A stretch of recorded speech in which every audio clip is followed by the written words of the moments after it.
కేంద్ర ప్రభుత్వం వచ్చే డిసెంబర్ 1 నుంచి దేశంలో మరోసారి లాక్డౌన్ విధించబోతోందంటూ సోషల్ మీడియాలో ప్రచారం జరుగుతోంది. కరోనా కేసులు మళ్లీ పెరుగుతున్న నేపథ్యంలో కేంద్రం ఈ నిర్ణయం తీసుకుందంటూ క్లెయిమ్ చేస్తున్నారు. అయితే అది ఫేక్ న్యూస్ అని ప్రభుత్వం కొట్టిపారేసింది.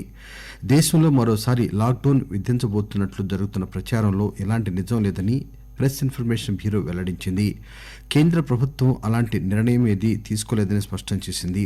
ఒక ప్రముఖ మీడియా సంస్థ పేరుతో సర్క్యులేట్ అవుతున్న ట్వీట్ ను పోస్ట్ చేసిన పిఐబి అది మార్ఫింగ్ అని తేల్చింది. మరోసారి లాక్డౌన్ అంటూ అందులో పేర్కొన్న సమాచారంలో నిజం లేదని తెలిపింది.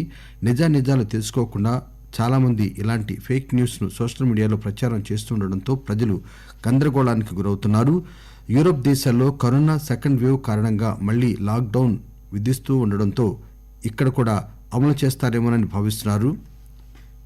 కానీ భారత్లో లాక్డౌన్ పైన ప్రభుత్వం ఎటువంటి నిర్ణయం తీసుకోలేదని పిఐబి స్పష్టం చేసింది.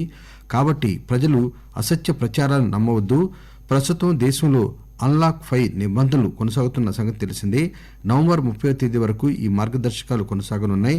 Cinema halls, swimming pools, sports training కేంద్రాలను షరతులతో ఓపెన్ చేసేందుకు సెప్టెంబర్ 30వ తేదీన కేంద్రం అనుమతి ఇచ్చింది.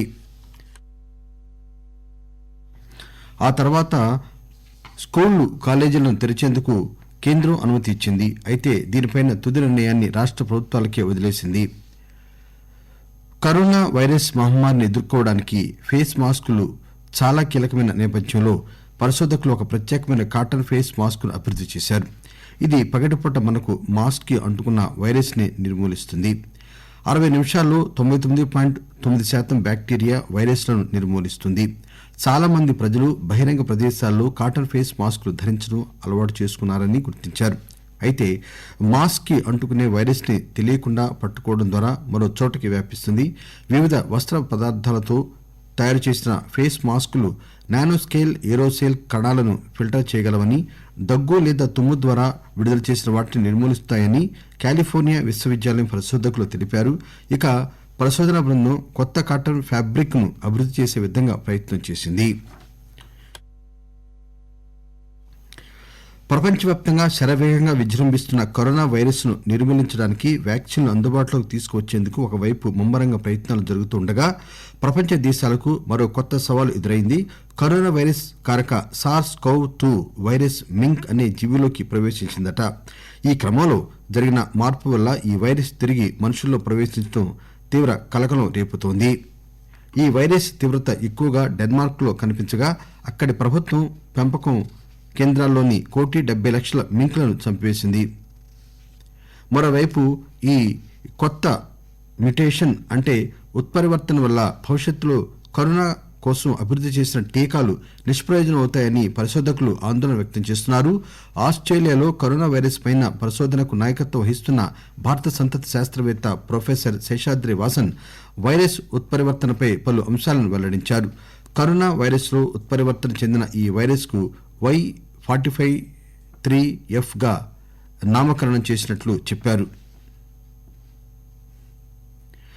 కరోనా అనేది RNA వైరస్ అని, ఇది వాహకాన్ని బట్టి మార్పు చెందుతూ ఉంటుందని, దీనిపైన పెద్దగా ఆందోళన చెందాల్సిన అవసరం లేదని చెప్పారు. ఇప్పటికే కరోనాలో D614G అనే ఉత్పరివర్తనతో ప్రపంచ దేశాలు అల్లాడుతున్నాయి.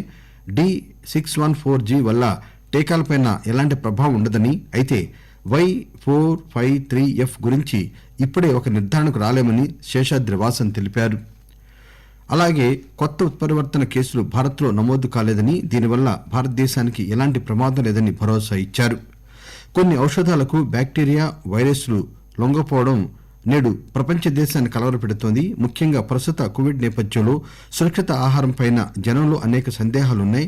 ప్రపంచ ఆరోగ్య సంస్థ సూచించిన ప్రకారం ముందు వంటగదిలోకి వెళ్లగానే చేతులు శుభ్రంగా కడుక్కోవాలి, ఆ గదిని పరిశుభ్రంగా ఉంచుకోవాలి, జాగ్రత్తగా ఆహారాన్ని వండుకోవాలి, వేరువేరుగా నిల్వ చేసుకోవాలి, వండిన వండని ఆహార పదార్థాలను వేరువేరు డబ్బాల్లో నిల్వ చేసుకోవాలి.